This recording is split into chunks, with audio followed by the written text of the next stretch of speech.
हरे रामेति कृष्णेति नाम संकीर्तनं सदा लोकक्षेमाय कुर्वन्तं प्रेमिकं सद्गुरुं भजे। जय बोलो प्रेमिकेंद्र सद्गुरुनाथ महाराज की जय। सर्व संतनों की जय। ராதே கிருஷ்ணா சகீஸ். இன்றைய தினம் பூரி ஜெகநாதனுடைய பக்தர் பந்து மோகந்தி இவருடைய சரித்திரத்தை நம்ம பார்க்க இருக்கோம். ஒரிசா மாநிலத்துல ஜஜ்பூர்னு ஒரு நகரம். அந்த ஜஜ்பூர்ன்ற நகரத்துல பந்து மோகந்தி அப்படின்னு ஒருத்தர் இருந்துன்னு வந்துட்டு இருந்தார். அவர் ரொம்ப ரொம்ப ஏழ்மனா, சொல்லவே முடியாது, தரித்திரம் அவ்வளவு மோசமா இருக்கு. தினம் அவர் போய் 4 இடத்துல போய் பிக்ஷை வாங்கின்னு வந்துதான் காலக்ஷேபம் நடக்கிறது. ஆனா ரொம்ப உத்தமமான மனைவி. அவருக்கு ஏத்த மாதிரி எல்லா விதத்திலயும் நடந்துட்டு போவா. குடும்பத்துக்குள்ள ரொம்ப ஏழ்மையானாலும் ரொம்ப சந்தோஷமான வாழ்க்கை நடத்திட்டு வரா. இவருக்கு 2 பொண்ணு உண்டு, ஒரு பையன் இருக்கான். குழந்தைகள்லாம் படிக்க வைக்கிற அளவுக்குலாம் இவகிட்ட எந்த ஐவேஜும் கிடையாது. சேமிச்சு வச்ச பணம் அப்படின்னு அந்த அந்த மாதிரியும் எதுவுமே கிடையாது. ஏதோ வரும், பிக்ஷைக்கு போயிட்டு வந்தா ஏதோ 4 காசு வரும். அந்த காசு அன்னைக்கு செலவு பண்றதுக்கே சரியா போயிடும். அதுல இன்னும் மிச்சம்லாம் வைக்க முடியாது. அடுத்தது என்ன கிடைக்கிறதோ அதை பகிர்ந்து சாப்பிட்டுருவா. இந்த மாதிரி இவர் ஆனா சாக்ஷாத் ஜெகநாதனுடைய பரம பக்தன், சொல்லவே முடியாது. சதா அவருடைய வாக்குல ஹரிநாமம் வந்துட்டே இருக்கும். பரம பக்தன். பகவன் நாமத்தை என்ன தைரியத்துலப்பா நீ இப்படி 4 காசு எங்கேயா போய் உழைச்சு சம்பாதிக்க கூடாதா? சரி, நீங்க தான் வேலை கொடுங்கோ, நான் வேணா உங்ககிட்ட வேலை செய்யறேன் அப்படின்னா யாரும் எந்த வேலையும் கொடுக்க மாட்டா. அதுவே ரொம்ப சின்ன கிராமம் தான் அது. அதனால இந்த வேலையும் ஒன்றும் கிடையாது. ஆனா பகவானுடைய நாமத்து மேல அபார நம்பிக்கை. அந்த நாமம் என்னை காப்பாத்தும் அப்படின்னு அடிக்கடி சொல்லுவார். ஏன்னா அந்த பகவான் தானே இத்தனை ஜீவ கோட்டி ராசிகள் இந்த உலகத்துல எவ்வளவு இருக்கோ அத்தனை ஜீவராசிகளுக்கும் படி அளக்கிறவர் அவர் தானே. அதனால ஆனா சத்தியம் தவிர வேற எதுவும் பேச மாட்டார். ரொம்ப பிராமணாளுக்கு என்ன வேலை இட்டாலும் அவளுக்கு உடனே போய் செஞ்சு கொடுப்பார். சகல ஜீவராசிகள் கிட்டையும் கருணையா இருப்பார். இப்படி ரொம்ப பவித்திரமான வாழ்க்கை வாழ்ந்துட்டு வரார். அவர் தன் குடும்பத்தை பத்தி என்னைக்குமே கவலைப்பட்டதே கிடையாது. அவர் ஒண்ணுதான் சொல்லுவார், நாமா ஒண்டிதான் நிரந்தரம். நம்ம இருக்கிற வரைக்கும் நாமாவை ஜெபம் பண்ணணும். மீதி நம்மளை எப்படி வச்சு பாக்குறானோ, எப்படி நம்மளுக்கு படி இழக்கிறானோ, எப்படி நம்மள இருக்கணும்னு அவன் நினைக்கிறானோ அப்படி நம்ம இருந்துட்டு போறது. ஆனா வாய் கொடுத்துருக்கான், ஜென்மா கொடுத்துருக்கான், நாம சொல்ல வேண்டியது என் கடமை, மீதி என்னுடைய க்ஷேம லாபத்தை அவன் பார்த்துப்பான் அப்படின்னு யாராவது ஏதாவது அவர்கிட்ட கேட்டானா உடனே இதுதான் பதிலா அவர் சொல்லுவார். எதுவுமே நிரந்தரம் கிடையாது. அதனால நாமா ஒண்டிதான் நிரந்தரம். நான் நாமாவை பிடிச்சுட்டு இருக்கேன், என்னைக்கா இருந்தாலும் அவன் என்னை காப்பாத்துவான், என் குழந்தைகளை காப்பாத்துவான் அப்படின்னு அடிக்கடி சொல்லுவார். இப்படியே அவர் சந்தோஷமா கணவன் மனைவி 2 பேருமே ஆனந்தமா உல்லாசமான வாழ்க்கை தான் வாழ்ந்துட்டு வரா. ஒரு தடவை பஞ்சம் வந்துடுச்சு அந்த ஊர்ல. அதனால ஆகாரம் இல்லாம நிறைய ஜனங்கள் மடிஞ்சுட்டே வரா. இந்த பந்து மோகந்தி பக்கத்துல இருக்கிற கிராமத்துக்கு போவார், அங்க போய் பிக்ஷை எடுப்பார்.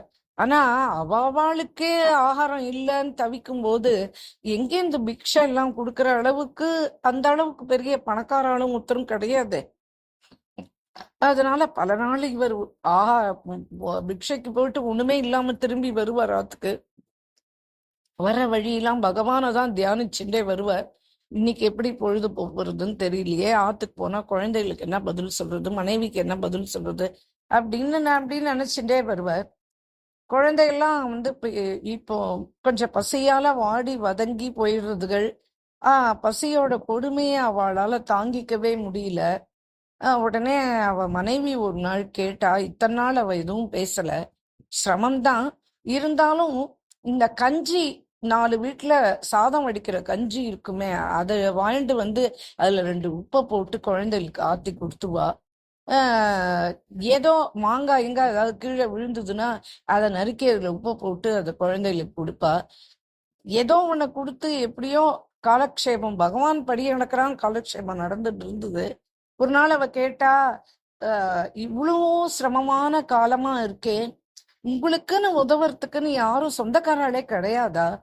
இதுதான் முதல் நாள் அவ வந்து அவருடைய கணவரை பார்த்து அவ கேக்குறா, யாருமே உங்களுக்குன்னு உதவி பண்றவா கிடையவே கிடையாதா அப்படின்னு கேட்டா.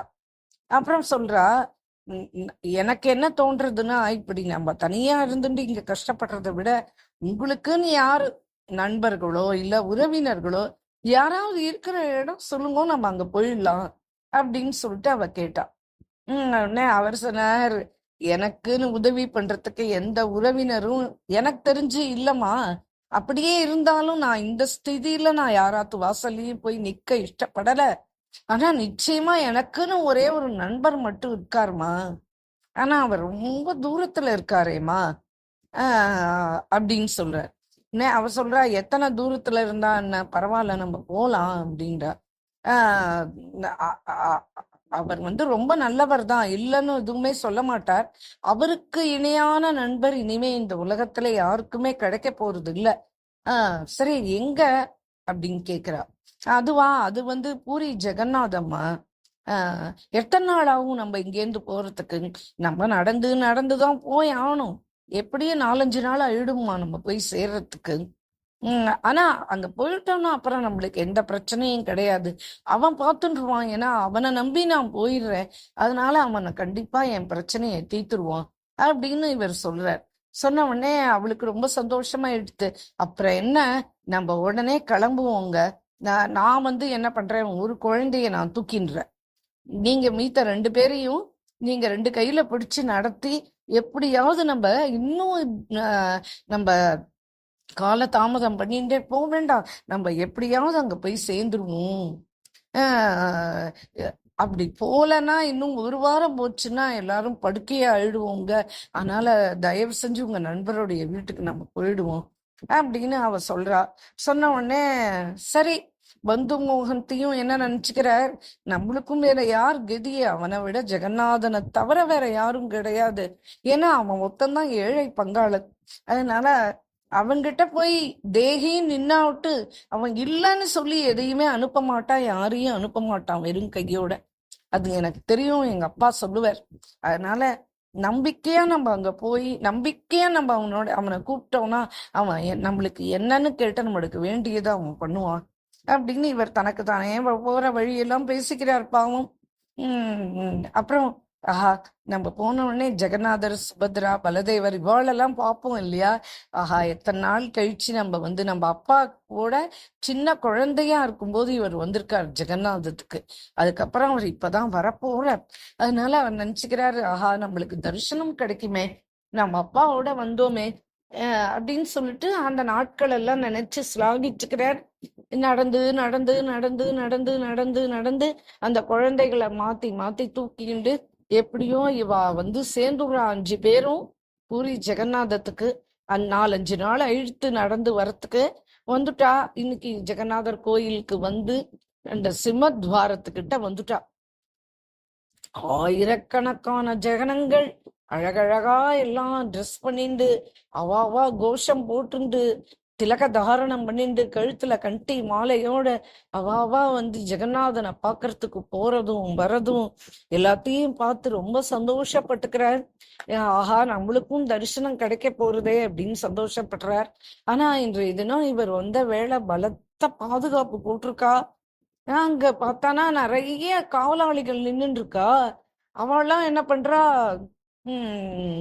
இவர் எப்படியாவது குழந்தைகளோட நுழைஞ்சிடலாம் உள்ளன்னு பாக்குறாரு. ஆனா நுழையவே முடியாது மாதிரி இருக்கு அங்க பாக்குறதுக்கு. உடனே என்ன பண்றா, அந்த குழந்தைகள்லாம் வீல் வீல்னு கத்துறது. எங்க அவன் வந்துட்டு ரெண்டு ரெண்டு போடு போட்டுற போறானேன்றதுக்காக பயந்துட்டு, சரிப்பா வாங்கோ, நான் வேற வழியா உங்களை கூட்டிட்டு போறேன் அப்படின்னு சொல்லிட்டு நேரா என்ன பண்றான். ஏன்னா ஜெகநாதரை பார்க்கணுன்றதுதான் இவருடைய இருதயத்துல பெரிய பெரிய தாபம். அதனால இவர் என்ன பண்றாரு, கிழக்கு வாசல் பக்கம் வந்தா அங்க பதித்த பாவனர் எங்க நுழைஞ்ச உடனே இருப்பார். ஜெகநாதனை உள்ள போய் தரிசனம் பண்ண முடியல, ரொம்ப கும்பலா இருக்கு. வெளியில இருந்தாவிட்ட கிழக்கு வாசல் போயிட்டானா ஜெகநாத தரிசனம் ஆயிடும். அதனால அப்படி கிழக்கு வாசல் பக்கம் அந்த குழந்தைகள் எல்லாம் கூட்டின்னு வர்றாரு. அந்த அளவுக்கு நடக்கிறதுக்கு அவர் மனைவியாலேயும் முடியல, தெற்கு வாசல்ல இருந்து கிழக்கு வாசல் நடக்கிறதுக்கு முடியல. ஏன்னா 5 நாளா நடந்து நடந்து வந்து ரொம்ப களைப்பா இருக்கா. அப்புறம் அழுதுண்டே வருதுங்க குழந்தைகள். அவருக்கு ரொம்ப மனசு கஷ்டமா இருக்கு. உடனே இந்த கிழக்கு பக்கம் வந்து கூட்டின்னு வந்து நேரா பதித்த பாவனர், இந்த கிழக்கு வாசல்ல இருக்கிற ஜெகநாதனுக்கு பேரே பதித்த பாவனன் தான். ஏழை பங்காளன் அவன். உடனே அந்த பதித்த பாவனனை பாக்குறார். அவருக்கு அப்படியே கண்லேருந்து தார தாரையா தண்ணி கொட்டுறது. அப்பா, எத்தனை பேருக்கு இந்த பஞ்ச காலத்துல உன்னை வந்து பார்க்கணும்னு தோணி இருக்கும். ஆனா நான் இடைவிடாத உன்னுடைய நாமத்தை மட்டும் நான் வந்து சொல்லிட்டு இருந்ததனுடைய பலன் இன்றைய கஷ்ட காலத்துல நீ உன் பக்கத்துல என்னை கூட்டிட்டியே, இது ஒண்ணுதான் எனக்கு ரொம்ப பெரிய கிருப்பனை பண்ணிருக்கிறது அப்படின்னு அழறார். இன்னைக்கு சாதம் வேணும், இன்னைக்கு குழந்தைகள் அழறா, பஞ்சத்துல அடிபட்டு இருக்கேன், எனக்கு அதை கொடு இதை கொடு, அதெல்லாம் எதுவுமே வரல வாயில. இத்தனை நாள் நான் உன் நாமத்தை சொன்னதுக்கு இன்னைக்கு தரிசனம் கொடுத்தீங்க அப்படின்னு அழறார். அவரால் அவரையே சமாளிக்கவே முடியல. தாரையா கண்லேன்னு தண்ணி போறது, குழந்தைகள்லாம் ஆச்சரியமா பாக்குறது. அப்பா ஏன் இப்படி அழறார் அப்படின்னு அம்மாவை வந்து கேக்குறது. ஏன் இந்த குழந்தைகள் ஏன் இப்படி அழறான்னு தெரியலையே அப்படின்னு வந்து கேக்குறது. அப்புறம் என்ன பண்ணார், இந்த பந்து மோகந்தி வந்து இந்த தெற்கு வாசலுக்கு போனார். அந்த தெற்கு வாசல்ல என்ன அப்படின்னு சொல்லிட்டு கேட்டா, அந்த இடத்துக்கு பேர் வந்து பேஜனடா அப்படின்னு சொல்லுவா. அது என்ன அப்படின்னா, ஜெகநாதருடைய மடப்பள்ளி இருக்கு இல்லையா, அங்க வந்து அங்க சாதம் வடிச்சானா அந்த கஞ்சி பூரா இதுல வந்து சேர்ந்துரும். அந்த பேஜ் அப்படின்னு சொல்லுவா கஞ்சிக்கு. அந்த பேஜ்ன்ற இந்த கஞ்சி இதுல ஃபுல்லா சேர்ந்துரும். பெரிய தொட்டி, அதுல ஃபுல்லா சேர்ந்துரும். பசுமாடு, அத்தனை பசுமாடும் அங்க இருக்கிறது அத்தனையும் வந்து அந்த கஞ்சியை குடிச்சிட்டு தான் போகும். இப்படியே என்ன ஆச்சுன்னா, பந்து மோகந்தி வந்து ரொம்ப ரொம்ப டயர்டாயிட்டாரு. இனிமே அவரால் ஒரு அடி கூட எடுத்து வைக்க முடியாத மாதிரி எடுத்து அப்படியே அந்த தெற்கு வாசல்ல அப்படியே போய் உட்கார்ந்துட்டார். குழந்தைகளையும் பக்கத்துல உட்காத்தி வச்சுட்டார். மனைவி கேட்டா, ஏன் நீங்க இப்படி இங்க உட்காந்துட்டே இருக்க, நேரம் வேற ஆயிண்டே போறது, இன்னைக்கு நீங்க தரிசனமும் பண்ணி வைக்க போறதுல ஏன்னா கும்பலா இருக்குன்னு சொல்றேன். சரி, அப்படின்னா நீங்க உங்க நண்பர் வீட்டுக்கு தானே எங்களை எல்லாரையும் கூட்டின்னு போகலான்னு அப்படின்னு சொன்னேன். நீங்க இங்க உட்காந்துட்டு இருந்தா எப்படி? இது நம்ம அங்க போனோம்னா ஏதாவது கொடுப்பா, நம்ம சாப்பிட்டுட்டு கொஞ்ச நாள் அங்க படுத்துட்டு தூங்கலாம் இல்லையா. நாங்கெல்லாம் ரொம்ப களைப்பா இருக்கோம், பசியோட இருக்கோம். இப்ப நீங்க எங்களுடைய நண்பனோட வீடு எங்க இருக்கு, கொஞ்சம் தயவு செஞ்சு சொல்லுங்க, எங்களை கூட்டின்னு போங்க அப்படின்னு அவன் எச்சரிக்கிறா. உடனே இவருக்கு தெரியும், இவர் சொல்லி கூட்டின்னு வந்துட்டார் நண்பர் வீடுன்னு. இவர் நண்பர் வீடுன்னு இவர் நினைச்சது பகவான தானே, ஜெகநாதனுடைய வீடு எது, இந்த கோயில் தானே. அதனால சொல்றார், இல்லம்மா இப்போ இதுக்கு மேல போறதுக்கு முடியாது, நம்ம இந்த கஞ்சியே எடுத்து குடிச்சிட்டு நம்ம இங்க இப்ப ராத்திரி பொழுது நம்ம இங்க படுத்துடலாம், நாளைக்கு காத்தால விடிஞ்ச உடனே மீதிய பாத்துக்கலாம், என்னால ரொம்ப கால் அடி கூட எடுத்து வைக்க முடியல அப்படின்னு சொல்லிட்டு அவர் மனைவி என்ன சொல்றான்றதே கேட்கல. அங்க போன தேடினார். 2-3 பானை உடைச்சு, அவ பானை அன்னன்னைக்கு புது புது பானையில தான் ஜெகநாதனுக்கு சமைப்பா, அப்புறமா அதை போட்டு உடைச்சிடுவா. அந்த மாதிரி அந்த பானை சில்லு ஒரு 5-6 எடுத்துன்னு வந்தார். எல்லாத்துலயும் கஞ்சியை முண்டுன்னு வந்தார். அந்த கஞ்சி அந்த குழந்தைகளுக்கு கொடுத்தார், அப்புறம் மனைவிக்கு கொடுத்தார், அப்புறம் அவரும் குடிச்சார். அப்படியே எல்லாரும் குழந்தைகள், அவ மனைவி, அவர் எல்லாருமே அப்படியே அங்கேயே படுத்துட்டா, ஒரு ஓரமா படுத்துட்டா. நல்ல தூக்கம். உடனே மனைவி குழந்தைகள் எல்லாரும் தூங்கி போயிட்டா. ஆனா இவருக்கு மட்டும் தூக்கமே பிடிக்கல. இவர் நினைச்சுக்கிறார், நான் இப்படி ஒரு பெரிய நம்பிக்கையை ஊட்டி இவாளை கூட்டின்னு வந்துட்டேன். இன்னைக்கு ராத்திரி நான் இப்படி போய் சொல்லிட்டேன், சமாளிச்சுட்டேன். ஆனா நாளைக்கு காத்தால எழுந்த உடனே உங்க நண்பர் வீடு எங்க போலாம் அப்படின்னு கேட்பாளே, நான் என்ன பதில் சொல்லுவேன்? ஜெகநாதா, இன்னொன்னு 4-5 நாளா ஒண்ணுமே சாப்பிடல குழந்தைகள்லாம். நான் இப்ப கஞ்சியை கொடுத்துருக்கேன். எத்தனை நாள் இவன் தூங்குவான்னு தெரியாது. எழுந்து ஆகாரம் வேணும்னு கேட்டா நான் என்ன பண்ணுவேன்? எனக்கு ஒண்ணுமே புரியலையே. நான் உன்னை நம்பி வந்துட்டேன், நீ தான் பாத்துக்கணும் அப்படின்னு சொல்லிட்டு அவர்கிட்ட சரணாகதி பண்றார். அப்படியே இவரும் படுத்துட்டார். என்ன பண்றது? இன்னைக்கு ராத்திரிக்கு ஏதோ இந்த கஞ்சி கிடைச்சிடுத்து. திடீர்னு தூக்கி வாரி போட்டு எழுந்துக்கிறார். எழுந்துண்டு, அப்பா ஜெகநாதா, நீ ஜெகத்துக்கெல்லாம் படி அளக்கிறவன் நீதான். இன்னொன்னு, யார் யார் எந்தெந்த விதமான கஷ்டங்கள்னு எதுக்காக முன்ன நாடி வந்தாலும் எல்லாம் உன்னுடைய சிருஷ்டி தானே. நீ தானே எல்லாருக்கும் நாதன். அதனால நீ தானே எல்லாரையும் பராமரிக்கிற. அப்ப நான் மட்டும் உன்னுடைய சிருஷ்டியில கணக்கு இல்லையா? நாங்க வெறும் ஆகாரத்துக்கு தான் அவஸ்தைப்பட்டு இருக்கோம். அந்த அந்த உணவு கிடைக்காதனால நாங்க செத்தே போயிடுவோம் போல இருக்கு. நான் என் மனைவிக்கு என்ன பதில் சொல்லுவேன்? தயவு செஞ்சு நீதான்ப்பா எங்களை காப்பாத்தணும். இல்லைன்னா எங்க விஷயத்த நீ கவனிக்கலன்னா இனிமே வேற யாரும் இந்த ஊர்ல எனக்கு தெரிஞ்சவா கிடையாது. நான் முன்னதான் என் நண்பன்னு சொல்லி கூட்டின்னு வந்திருக்கேன் இவ அத்தனை பெரியும். நீ எப்படியாவது எங்களை நீ ரட்சிச்சு ஆகணும்பா அப்படின்னு சொல்லிட்டு திரும்பியும் படுத்துட்டார். அவருக்கு பாவம் தூக்கமும் சரியா வரமாட்டேன்றது. ஆனா களைப்பு மேலினால் திரும்பி கண்ணு உறங்கிடுறாரு. நன்னா இது சயன ஆர்த்திலாம் ஆயாச்சு. கோயில் கதவுலாம் பூட்டி அவ ஆத்துக்கு போயாச்சு. யாரு? இந்த குசைஞ்சிகள்லாம் அவ யார் யார் பூஜை பண்றாளோ அவெல்லாம் பூசாரிகள்லாம் அவெல்லாம் கிளம்பி அவ ஆத்துக்கு போயிட்டா. ஜெகநாதனுக்கு எப்பவுமே அவன் ரொம்ப தீன தயாளன். அவனுக்கு பெரிய கவலை பிடிச்சுன்னு மனசுல. அடடா, என் பக்தன் பாவம் என்ன நம்பி என்ன நண்பன்னு சொல்லிக்கிறான் பொண்டாட்டிக்கிட்ட. இப்படி சொல்லி அவன் எல்லாரையும் குடும்பத்தை கூட்டின்னு வந்திருக்கான். நான் என்ன பண்ணுவேன்? அவன் ஒண்ணுமே சாப்பிடலையே, இன்றைய பொழுது அவனுக்கு ஒண்ணுமே இல்லை. அந்த கஞ்சியை குடிச்சிட்டு அந்த குழந்தைகளும் படுத்துட்டு இருக்கு. அவனும் இப்படி எழுந்து எழுந்து என்கிட்ட புலம்பின்னு இருக்கான். நான் அவனுக்கு ஏதாவது அவனுக்கு இப்ப ஏதாவது அவனுக்கு ஒரு உபகாரம் நான் பண்ணியே ஆகணும் அப்படின்னு சொல்லிட்டு இவருக்கு கவலை பிடிச்சுன்னு எடுத்து, பகவானுக்கு கவலை பிடிச்சுன்னு எடுத்து உடனே பூரண சரணாகதி பண்ணியாச்சுன்னா அப்போ அந்த பகவானுக்கு தான் அந்த கவலையை கண்டு அதுக்கப்புறம் நம்ம கவலைப்பட வேண்டிய அவசியம் இல்லையே.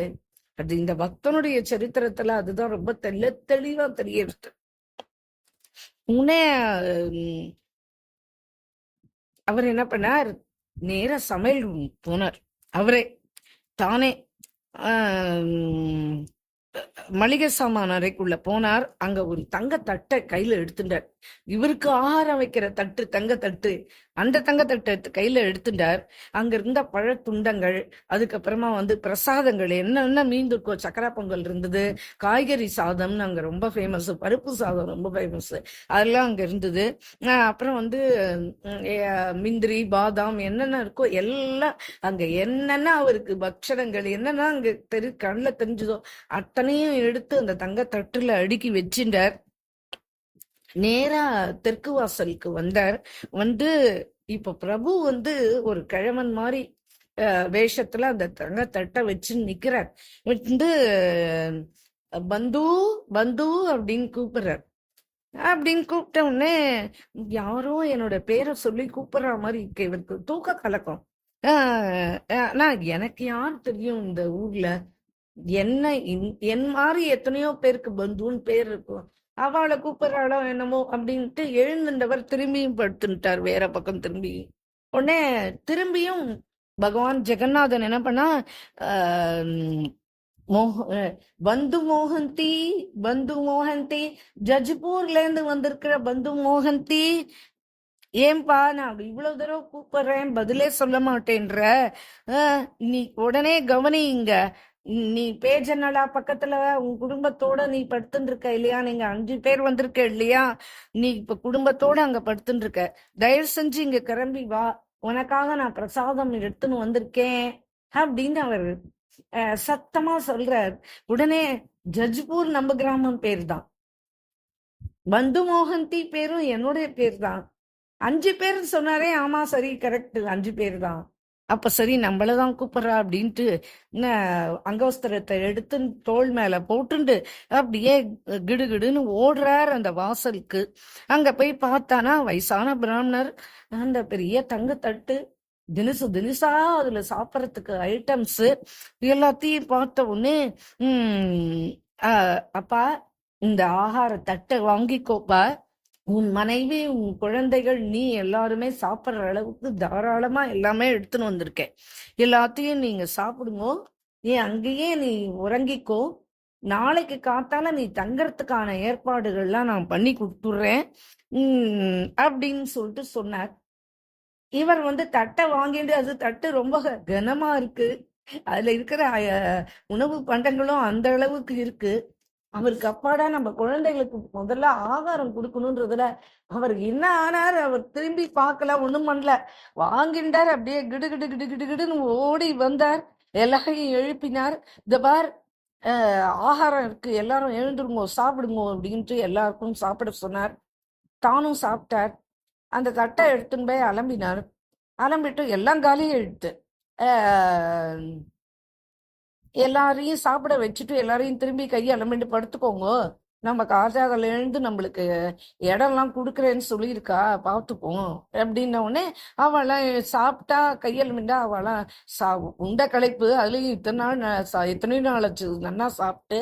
இந்த மாதிரிலாம் சாப்பிட்டதே இல்லை, இவ்வளவு விதவிதமான இது எல்லாத்தையும் சாப்பிட்ட உடனே அவளுக்கு ஆனந்தமா இப்ப பயிர் ரொம்பிட்டு ஆனந்தமா தூக்கம் வந்துடுத்து. எல்லாம் அவளாம் தூங்கிட்டா. இவர் என்ன பண்ணார், அந்த தட்டை எடுத்துன்னு போய் நல்லா அலம்பினார், தொடச்சார், நேர தெற்கு வாசல் ஓடினார். அதை எடுத்துன்னு போய் கையோட கொடுத்துடலாம், இதுவோ தங்கத்தட்டு, பாவம் அவர் நம்மளுக்காக கொண்டு வந்து கொடுத்தார் அப்படின்னு சொல்லிட்டு அங்க அந்த பிராமணர் நின்றுட்டு இருப்பாரு, அவர்கிட்ட கொடுத்துருவோம் அப்படின்னு சொல்லிட்டு ஓடி பாக்குறார். அங்க போய் எங்க தேடினாலும் யாருமே இல்லை, கும்மிருட்டு, ஒண்ணுமே யாருமே காணோம். சரி, என்னடா இது, நம்ம இந்த தட்டை இப்ப யார்கிட்ட கொடுக்கறது அப்படின்னு சொல்லிட்டு சரி திரும்பி தன்னுடைய இடத்துக்கே வந்தார். ஒரு துணியை எடுத்தார், அந்த துணியில அந்த தட்டை சுத்தினார், அதை அப்படியே தலைமாட்டுக்கு வச்சுட்டார். கம்முன்னு அப்படியே படுத்துன்னு தூங்கி போயிட்டார். நல்லா பொழுது விடிஞ்ச உடனே கோயில் கதவு திறந்தாச்சு. அவா எல்லாரும் வேலைக்கு வரவாள்லாம் வேலைக்கு வந்துட்டா, கோயில்ல இருக்கிற அர்ச்சகர் எல்லாம் வேலைக்கு வந்துட்டா. எல்லாரும் அவாவா என்னென்ன வேலை பண்ணணுமோ அவாவா வேலையை அவாவா மும்முரமா பண்ணிட்டு இருக்கா. இந்த சாமான்கள்லாம் வச்சிருக்கிற அந்த அறையை திறந்து பாக்குறா. பகவானுடைய ஜெகநாதருடைய தங்க தட்டு காணும். உடனே தட்டு திருடு போயிடுத்தே, என்ன பண்றது அப்படின்னு சொல்லிட்டு அர்ச்சகெல்லாம் சேர்ந்துட்டு போய் நான் ஆபீஸ் ரூம்ல போய் அவ சொல்றா, என்னன்னு தெரியல, ராத்திரி எல்லாம் தான் இங்க வச்சுட்டு தான் போனோம், காத்தால கதவு திறந்து பார்த்தா இந்த மாதிரி தங்க தட்டை காணும் அப்படின்னு. உடனே அவ என்ன பண்ணிட்டா, உடனே ராஜாக்கு சமாச்சாரத்தை சொல்லி உடனே காவலாளிகள் கூட்டிட்டு போய் எல்லா அர்ச்சகாலையும், உங்களை தவிர அந்த உள்ளுக்கு போறவா யாருமே கிடையாது, இப்போ நீங்குள்ளதான் யாரோ திருடி, ஏன்னா அவெல்லாம் ரொம்ப ஏழைகள், பரம ஏழைகளா இருப்பா. ஜெகநாதனுடைய சிப்பந்திகள் எல்லாம் ஓரளவுக்கு. உடனே அவ என்ன பண்ணிட்டா, நீங்க தான் யாரோ திருடி இருக்கேள் அப்படின்னு சொல்லிட்டு நன்னா போட்டு நிமித்து சாத்தி எடுத்துட்டா இவரை. உடனே எல்லா அர்ச்சகாலையும் அந்த சமயத்துல இது அப்படியே ஊரை பரவிடுத்து. தினமும் கோயிலுக்கு வரவாள்லாம் இருப்பா இல்லையா அந்த ஊர்க்காரா, அவ அந்த தெற்கு வாசல் வழியா வரவா பாக்குறா. ஒரு தங்கத்தட்டு, அந்த சூரியனோட வெளிச்சம் பட்டு அந்த துணியே, அது ஓட்ட கிழிஞ்ச துணி, அதுல இந்த தங்கத்தட்டு தக தக தக தகன்னு மின்றது. உடனே என்னடா அது தங்கத்தட்டு, ஜெகநாதனோட தட்டுன்னா இது என்ன இங்க இருக்கு? உடனே நம்ம அதெல்லாம் தொடக்கூடாது, நம்ம போய் ஆபீஸ் ரூம்ல சொல்லிடுவோம்னு அவ நேரம் ஆபீஸ் ரூம்ல சொல்ல, உடனே அவள்லாம் போய் காவலாளிகளை கூட்டிட்டு போய் பார்த்தானா, அவனை எழுப்பி 2 போடு போட்டு, ஏது இந்த தட்டு உனக்கு தலையில வச்சு தூங்கின்னு இருக்க, மணி என்ன ஆறுது, கோயில் வாசல்ல இத்தனை நாள் தூங்கலாமா அப்படின்னு 2 போடு போடுறா. போட்ட உடனே அவர் சொல்றாரு, எனக்கு ஒண்ணுமே தெரியாது. யாரோ ராத்திரி வயசான பிராமணன் வந்தார், கூப்பிட்டார், இன்னைக்கு இதெல்லாம் மிஞ்சிக்குப்பா, இதெல்லாம் நீ குழந்தைகளோட சாப்பிடு, நாளைக்கு நீ தங்கறதுக்கு கூட நான் இடம் ஏற்பாடு பண்ணி தரேன் அப்படின்னு சொன்னார். அப்படின்னா, இதெல்லாம் நம்புறதுக்கு நாங்க தயாரா இல்ல அப்படின்ட்டு கைத்தால இவரை போட்டு கட்டினா, போட்டு அடி சாத்தி எடுத்து இவர் அழிச்சின்னு போயிட்டா. உடனே பந்துமோகந்தினுடைய மனைவி சொன்னா, இல்ல இந்த மாதிரி ஒரு பிராமணர் வந்தார், அவருக்கு இந்த மாதிரி எல்லாம் அவர் எதையும் ஆசைப்பட மாட்டார். அவர் வந்து எல்லாத்தையும் கொடுத்தாரு, நாங்களும் ராத்திரி எல்லாரும் சாப்பிட்டோம் அப்படின்னு அவருடைய மனைவி வந்து அவர் தான் இந்த மாதிரி பிரசாதத்தை வச்சு கொடுத்தாரு, நாங்க எங்க கோயிலுக்குள்ளேயே இன்னும் போவே இல்லையே அப்படின்னு சொல்லிட்டு அவ சொல்றா. சாப்பிட்டாவிட்டு நான் தட்டை எடுத்துன்னு போய் கொடுக்கறதுக்காக நான் போனேனே, ஆனா அங்க எந்த பிராமணனையும் காணமே அப்படின்னு சொல்லிட்டு மோகந்தி சொல்றார். உடனே இந்த 2 பேருமே கிளம்பி வாங்கோ அப்படின்னு இழுத்துன்னு போயிடறா. உடனே அவ கிட்ட போய் சொல்றா, எங்க மேல எந்த தப்பும் கிடையாது, நாங்க எந்த தப்பும் செய்யல, தப்பு செய்யாத எங்களை போட்டு நீங்க இப்படி அடிச்சு நொறுக்கலாமா? இவர் வந்து இவருடைய நண்பர் யாரோ இருக்கார் அப்படின்னு சொல்லிதான் எங்களை கூட்டின்னு வந்தார். நானும் என் குழந்தைகளை கூட்டின்னு நடந்து நடந்து 5 நாளா வந்தோம். நாங்க ஏதோ இந்த கஞ்சியை குடிச்சிட்டு படுத்துட்டு இருந்தோம். யாரோ ஒருத்தர் வந்து எங்களை கூப்பிட்டு இந்த தட்டுல வச்சு எல்லாத்தையும் கொடுத்துட்டு கடைசியில இப்ப நாங்க அடி உதைக்க ஆளாகி இப்ப எங்களை என்ன பண்ண போறேன்னா சிறையில அடிச்சாச்சு. உடனே ஆச்சு 1 வாரம் ஆயிடுத்து. அப்படி எப்படிமா உடனே ஜெகநாதர்கிட்ட இன்றைய தினம் 6 நாள் கழிச்சு இன்றைக்குதான் அவர் ஜெகநாதரை கூப்பிட்டு ஜபம் மட்டும் பண்ணிட்டு இருந்தார், நாமா மட்டும் சொல்லிட்டே இருந்தார் இடைவிடாம. இன்னைக்கு வந்து பகவான மனசார நினைச்சு அழறார். ஜெகநாதா பிரபு, இந்த ஜென்ம இந்த இந்த இந்த உலகத்திலேயே நான் தான் மகாபாவின்னு நினைக்கிறேன். ஏன்னா நீங்க வந்து கருணை கடல், என்ன மாதிரி பாவிகள்லாம் யாருமே இருக்க முடியாது. ஆனா நீங்க, எங்க அப்பா சொல்லுவார், சிதறிய ஆத்மாக்கள் எல்லாம் வந்து ஒண்ணு சேர்க்கிற வேலை, யார் வந்து இனிமே எதுக்குமே பிரயோஜனம் இல்லைன்னு இந்த அப்படி எதுக்கும் பிரயோஜனம் இல்லாதவன ஆன பிறகு அவனுக்கு ஒரு அபயத்தை கொடுக்கக்கூடிய மகாபிரபு இந்த உலகத்துல உண்டுன்னா அது ஜெகநாதர் அப்படின்னு தான் எங்க அப்பா அடிக்கடி உங்களை பத்தி சொல்லுவார். நீங்க தான் தீன பந்து, நீங்க தான் வந்து சம்சாரம்ன்ற சக்கரத்துல மாட்டின்னு இருக்கிறவாளை விடுதலை பண்றவர் அப்படிலாம் எங்க அப்பா அடிக்கடி என்ன சொல்லுவார். எனக்கு வந்து எதுவே நடக்கட்டும், இன்னும் எத்தனை வேணா அடிக்கட்டும், ஆனா எனக்கு புகலிடம்ன்றது வந்து உங்க திருவடிகளை தவிர வேற ஒண்ணுமே தெரியாது எனக்கு. அதனால வேண்டி நான் வந்து நாளை வந்து எண்ணின்னு இருக்கேன். என்னைக்கு உங்களை வந்து முதல்ல நான் தரிசனமே இன்னும் பண்ணவே இல்லை. ஜெகநாதத்துக்கு வந்துட்டு இப்படி சிறையில நான் மாட்டின்ட்டேன். என் கிராமத்திலேயே நான் இருந்திருந்தேன்னா கூட நான் வந்து இப்படி சிரமப்பட்டிருக்க மாட்டேன். ஆனா இங்க வந்து இவா என்னை நம்பாம என்னை இப்படி பண்ணிட்டா. நான் எனக்கு யாரும் கிடையாது இந்த ஜெகத்துல, நீங்க தான் எனக்குன்னு நான் நம்பி வந்தேன். அதனால நான் இதுக்காக வருத்தப்படவே இல்லை. ஜெகநாதா, நீ வந்து எல்லாத்தையும் பார்த்துட்டு இருக்க, அதனால நீயே இதுக்கு என்ன தீர்வோ அதை நீ சொல்லு அப்படின்னு சொல்லியிருக்க. அன்னைக்கு ராத்திரி வந்து நட சாத்தின உடனே ஜெகநாதனுக்கு இருப்பு கொள்ளல. சர்வவியாபி இல்லையா அவர்.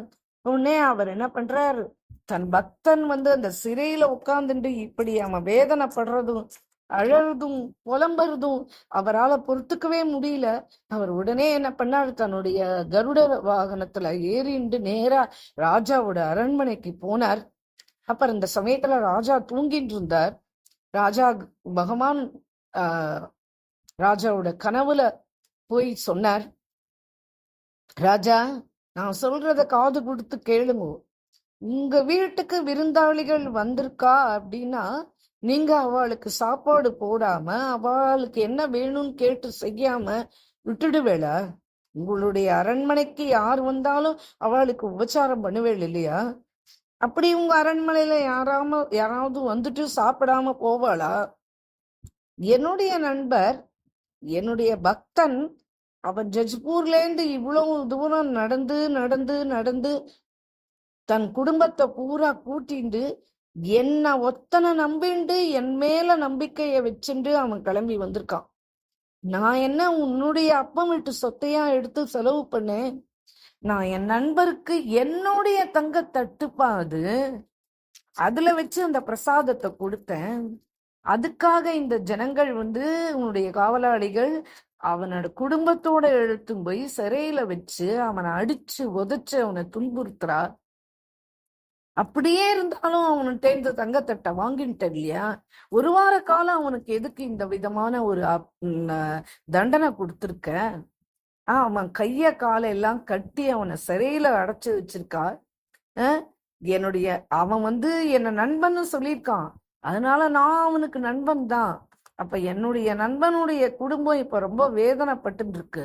நீ சொகுசா கட்டில்ல படுத்து தூங்கின்னு இருக்க, எனக்கும் தூக்கம் இல்லை, என் நண்பனுக்கும் தூக்கம் இல்லை. நீ உடனே போய் அவனை சிறையிலேருந்து நீதான் விடுவிக்கணும், காவலாளிகள் மூலமா கிடையாது. அவன் என்னுடைய ஆளுன்னா அப்ப அதுக்குரிய மரியாதையை நீ கொடுத்துதான் ஆகணும். அதனால நீயே போய் சிறையிலேருந்து முதல்ல அவளை விடுவிக்கணும். அதுக்கப்புறம் அவனை குளிச்சுட்டு வர சொல்லி அவனுடைய திருக்கமல பாதங்களை எடுத்து உன் மடி மேல வச்சுண்டு அவனுக்கு நீ பாத பூஜை பண்ணியே ஆகணும். அதுக்கப்புறமா இதுக்கு மேல நான் இன்னொன்னு சொல்றேன். அவனுக்கு நல்ல ஆடைகள், அவன் குழந்தைக்கு, அவனுடைய மனைவிக்கு எல்லாருக்கும் ஆடை ஆபரணங்கள் எல்லாம் கொடுக்கணும். அதுக்கப்புறம் என் நண்பனுடைய தலையில நீ வச்சுக்கிறிய தலைப்பாக அதே மாதிரி தலைப்பாகையும் என்னுடைய நண்பனுக்கு அவனை நீ கௌரவிக்கணும்னா அவன் தலையில நீ வச்சுக்கிற தலைப்பாகை எடுத்து அவன் தலையில வைக்கணும். இது எனக்கு என்னென்ன சேவை நீ செய்வியோ அந்த சேவை அத்தனையே என் நண்பனுக்கு நீ செஞ்சுதான் ஆகணும். இதுக்கும் மேல அவனை ஒரு வாரம் பட்னியா அவனுக்கு அன்னாகாரம் இல்லாம அவனை அடிச்சு உதைச்சு துன்புறுத்திருக்கேன். அவன் என்னுடைய பரம பக்தன். அவன் நண்பன்னு சொல்றான், ஆனா அவன் என்னுடைய பரம பக்தன். நானோ பக்த பராதீனன். அதனால அவனுக்கு நான் எனக்கு நீ என்ன சேவை பண்ணுவியோ அத்தனை சேவையும் பெத்துக்கிற உரிமை அவனுக்கு தகுதி அவனுக்கு இருக்கு. அதனால நீ உடனே போய் அவனை விடுதலை பண்ணி அவனை கூட்டிட்டு அவனுக்கும் அவன் குடும்பத்துக்கும் வாழ்நாள் முழுவதும் தங்கறதுக்கு ஒரு சொந்த வீடு.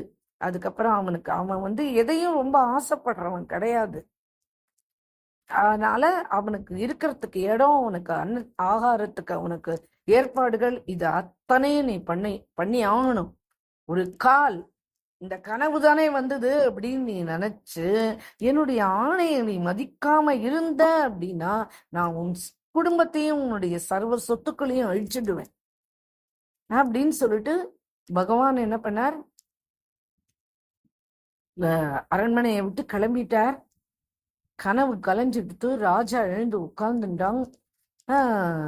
ராஜாக்கு புரிஞ்சு போயிடுத்து, ஜெகநாதனே இத்தனை கோபமா நம்ம கிட்ட பேசியிருக்கான், நம்மளேதான் போகணும்னு சொல்லியிருக்கான். அதனால நாமே நேரா மந்திரிய காலங்காத்தால விடிஞ்ச உடனே மந்திரிய கூட்டிட்டு நம்ம சிறைக்கூடத்துக்கு போய் நம்ம ஜெகநாதன் சொன்ன மாதிரி அத்தனையும் பண்ணிட்டு இன்னைக்கு மத்தியானம் ராஜ் போகும்போது நம்ம அங்க கோயிலுக்கே போய் அவன்கிட்ட மன்னிப்பு கேட்டே ஆகணும் அப்படின்னு சொல்லிட்டு அன்னைக்கு காத்தால எழுந்தார், குளிச்ச, அண்ணன் ஒண்ணுமே குடிக்கல, எதுவும் சாப்பிடல, எதுவும் பண்ணல. மந்திரிகளை கூப்பிட்டு அமிச்சார், எல்லாரையும் அழிச்சுட்டார். நேரா அந்த சிறைச்சாலைக்கு போனார். பந்து மோகந்திய விடுதலை பண்ண சொன்னார். விடுதலை பண்ண உடனே அவர் பந்து மோகந்தி ராஜா காலில் விழுந்து நமஸ்காரம் பண்றதுக்கு வந்தான். ஆனா அவனை தடுத்து நிறுத்தி அவன் காலில் விழுந்து பந்து மோகந்தியுடைய காலில் ராஜா விழுந்தான். நான் உங்களை பார்த்ததுனால இன்னைக்கு நான் ரொம்ப தன்யமாயிட்டேன். என்னென்ன அபச்சாரங்கள் உங்களுக்கு ஏற்பட்டதோ அது எல்லாத்துக்கும் நானே மன்னிப்பு கேட்டுக்கிறேன் அப்படின்னு சொல்லிட்டு ராஜா சொன்ன உடனே இவருடைய கண்லேருந்து தார தாரையா தண்ணி கொட்ட ஆரம்பிச்சுட்டு இவர் உடனே சொன்னார், ராஜா நீங்க எங்க, நான் எங்க, நான் ஒரு பிச்சைக்காரன், நீங்க இந்த ஊருக்கே ராஜா. எந்த ஊருக்கு ராஜாவா இருந்தாலும் அது ஒண்ணும் பெரிய விஷயம் இல்லை. ஆனா இந்த ஜெகநாதனுடைய ஊருக்கு பூரிக்கு ராஜாவா இருக்கேன் இல்லைங்க, இத்தனை கொடுத்து வச்சவர் நீங்க. அப்படி இருக்கும்போது நீங்க எங்கிட்ட இப்படி நீங்க மன்னிப்பு கேட்கலாமா? நான் தான் உங்ககிட்ட காலில் விழுந்து மன்னிப்பு கேட்கணும். உங்களை தரிசனம் பண்ணதுனாலயே என் வாழ்க்கை இன்னைக்கு தனியமா எடுத்து அப்படின்னு சொல்லிட்டு பந்து மோகந்தி ராஜாவோட காலில் விழுந்து அவருக்கு ஒண்ணுமே புரியல, பாவம். உடனே அதுக்கப்புறம் ராஜா என்ன பண்றாரு, அவ மந்திரி கிட்ட சொல்லி அவள் எல்லாரையும் நேரா அரண்மனைக்கே கூட்டின்னு வந்துருங்க. வந்த உடனே அவ எல்லாம் போய் குளிச்சுட்டு வரா. வந்த உடனே அவருக்கு நிஜமாவே ராஜாக்கு பாத பூஜை, ராஜாக்கு சொன்ன மாதிரி, ஜெகநாதன் கனவுல சொன்ன மாதிரி அவருக்கு பாத பூஜை பண்ணி, அவருக்கு உடுத்திக்கிறதுக்கு அழகழகான துணிகளை எடுத்துன்னு தட்டுல வைக்கிறா.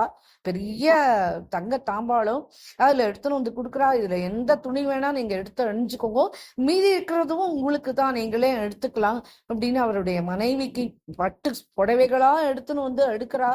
அப்புறம் அந்த குழந்தைகளுக்கெல்லாம் நல்ல நல்ல துணிமணிகள் எல்லாம் கொடுக்குறா. அவெல்லாம் ரொம்ப ஆச்சரியப்பட்டு போறா. உடனே அவ மனைவி கேக்குறா, காதண்ட போய், உங்களுக்கு நண்பர்னு சொன்னே, ராஜா தான் உங்க நண்பரா அப்படின்னு கேக்குறா. உடனே அவ மோகந்தி இங்க எதுவும் பேசாத, நான் வெளியில உன்னோட பேசுறேன் அப்படின்னு சொல்லிட்டு கை காமிக்கிறார். அதுக்கப்புறம் தலப்பாக சொன்னார் இல்லையா, நீ என்ன வச்சுக்கிறியோ அதே தான் வைக்கணும் அவனுக்கு கிரீடம் சொன்னார் இல்லையா. அதனால பந்து மோகந்தியினுடைய தலையில அந்த தலப்பாகைய ரொம்ப அழகா தானே பயபக்தியோட வைக்கிறார். ஜெகநாதரை மனசார நினைச்சுக்கிறார். பந்து மோகந்தி, உங்களுக்கு என்ன ஆகாரம் வேணுமோ எல்லாம் பண்ணிக்கோங்க. இன்றைய தினத்துல இருந்து நீங்க இனிமே என்னுடைய சத்காரத்துலதான் நீங்க இருக்கணும். உங்களுக்கு தெற்கு வாசல்ல பகவான தினமும் தரிசனம் பண்றதுக்கு ஏத்த மாதிரி ஒரு பெரிய கிரகத்தை நிர்மாணம் பண்ணி இருக்கேன். அந்த தெற்கு வாசல்ல உங்களுக்கு அந்த இடத்துல, அந்த வீட்டுல நீங்க வசிச்சுக்கலாம். உங்க வாழ்நாள் பூரா உங்க குழந்தைகளுடைய வாழ்நாள் பூரா காலத்துக்கும் இந்த கிரகத்தை நான் உங்க பேர்ல எழுதி வச்சுட்டேன். அதுக்கான பத்திரம் எது இந்தாங்கோ அப்படின்னு சொல்லிட்டு அதை கொடுக்குற. இவருக்கு ஒண்ணுமே புரியல. இவருக்கு என்னடா அது, ராஜா இப்படி எல்லாம் பண்ணிட்டு இருக்கான் நம்மள அப்படின்னு சொல்லிட்டு, அப்புறம் ஒரு பல்லக்கு எடுத்துன்னு வர சொல்லி இவரை உட்கார வச்சு அந்த தெற்கு கிரகத்துக்கு கூட்டின்னு போய், தெற்கு வாசலுக்கு கூட்டின்னு போய் இந்த கிரகத்துக்குள்ள விட சொல்றார். எல்லாம் மேல தாளாதி வைபவங்களோட அந்த இடத்துக்கு வரார். தோட்டம் என்ன, தொலைவு என்ன, பசுமாடுகள் என்ன, விதவிதமான உட்காரத்துக்கு கட்டில்கள் என்ன, எல்லாம் பார்த்துட்டு அசந்து போயிடுறா. என்னடா ராஜ வாழ்க்கை, நம்மளுக்கு என்ன ஆச்சுன்னு நம்மளுக்கு ஒண்ணுமே புரியலையே அப்படின்னு சொல்லிட்டு இவருடைய ஜீவனத்துக்கு என்ன வேணுமோ அந்த அளவுக்கு பணம் காசுகள் எல்லாம் கொட்டி வச்சு அத்தனையும் எடுத்து திறந்து காமிக்கிறா மந்திரி. பகவான் சொன்னான் இல்லையா, நீ எனக்கு என்ன கௌரவம், நீ எனக்கு என்ன சேவை பண்ணுவியோ அதை நீ என் நண்பனுக்கு நீ செஞ்சுதான் ஆகணும் அப்படின்னு சொல்லிட்டு சொன்னார் இல்லையா. அவருக்கு அந்த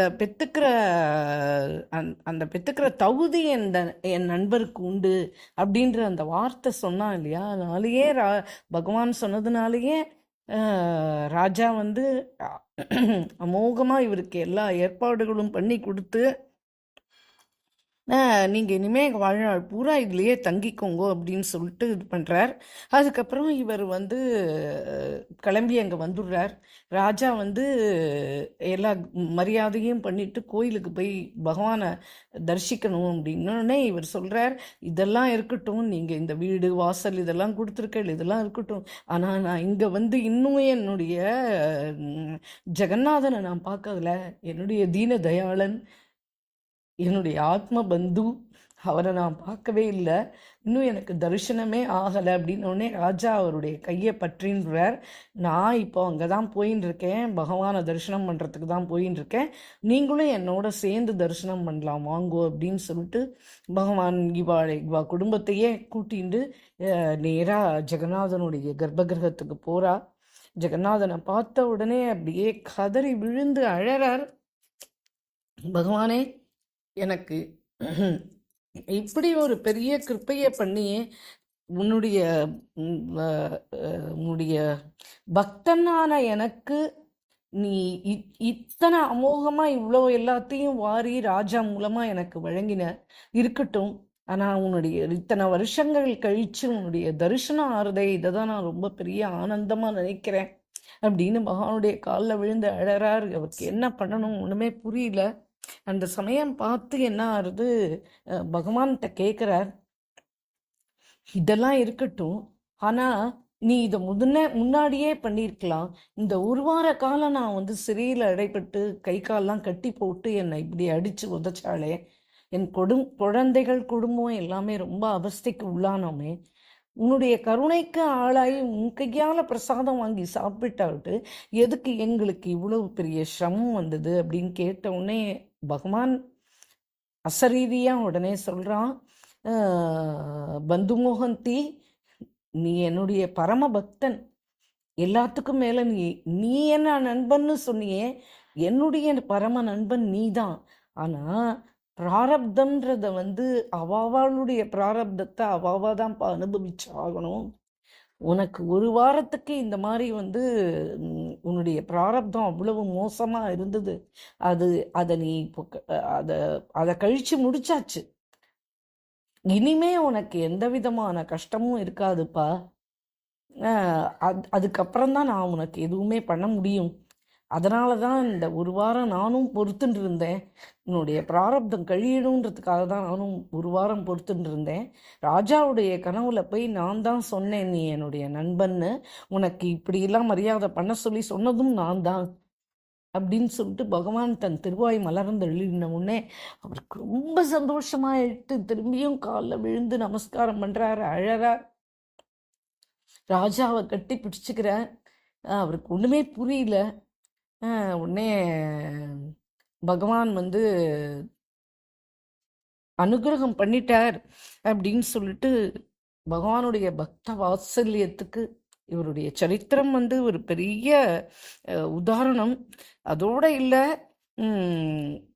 காலம் பூரா ஜெகநாதனுக்கு பக்கத்திலேயே இருந்துட்டு தெற்கு வாசல்லையே அந்த கிரகத்தில் இருந்துட்டு நித்திய தரிசனம், நித்தியமா அவருக்கு வந்து எல்லா விதமான சேவைகளும் நடந்துட்டு அப்படி ஒரு அமோகமான வாழ்க்கையும் அவருக்கு, மிச்ச வாழ்க்கையை அவருக்கு ரொம்ப சந்தோஷமான பரிபூர்ணமான அனுகிரகத்தை அவனுக்கு பண்ணி இப்படி ஒரு பரம ஏழை பங்காளன், பதித்த பாவனன், தீனபந்து, தயாளு ஜெகநாதனை தவிர வேற எந்த தெய்வம் இருக்க முடியும்? அவர் வந்து ஒரே ஒரு வார்த்தை சொல்றார், பவித்திரமா இருக்கிற பக்தாளுக்கு நான் என்னைக்குமே பந்துதான் அப்படின்னு சொல்லிட்டு சொல்றார். அதனால இந்த பந்துமோகந்தினுடைய சரித்திரம் வந்து அது அற்புதமான சரித்திரம். இந்த சரித்திரத்தை வந்து கேட்குறவா யாரா இருந்தாலும் அவளுடைய பாபங்கள்லாம் தொலைஞ்சு போயிடுமா. அவ என்ன முயற்சிகள் ஜெகநாதனை நினைச்சு பண்ணாலும் அவ எல்லாத்துலேயும் வெற்றியே தான் காண்பார்.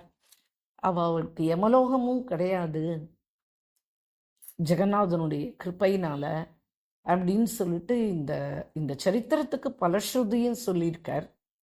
இப்படி பந்துமோகந்தினுடைய சரித்திரம் ரொம்ப மனசை உருக்கிற சரித்திரம். இன்றைய தினம் பர்வாதினமாக இருக்கிறதுனால இன்னைக்கு ஜெகநாதனை ஸ்மரிச்சுக்கிற பாக்கியத்தை நம்மளுக்கு கொடுத்துருக்கான். जय बोलो प्रेमिकेंद्र सद्गुरुनाथ महाराज की जय, सर्व संतनों की जय, जगन्नाथ धाम की जय।